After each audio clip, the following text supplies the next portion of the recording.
Where does the name for the Afon Fyddion come from? So today we're in Dyserth in Denbighshire, and this river behind me is the Afon Fyddion.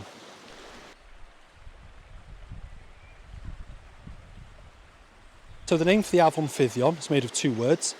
First we have Afon, which means river in modern Welsh, and that comes from Brythonic ultimately, Awon, which means river as well. There's a lot of Afons all across Britain. And then we have Fyddion. Now Fyddion is the word fydd, which means faithful, with a plural suffix, ion, at the end of it. So it means something like the faithful ones, the faithful.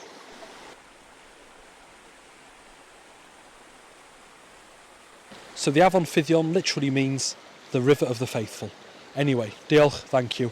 Give us a like, give us a share and give us a subscribe. And if you want to support me on my quest to explain every place name in Wales, you can on my Patreon. The link's in my bio. Diolch, have a good one.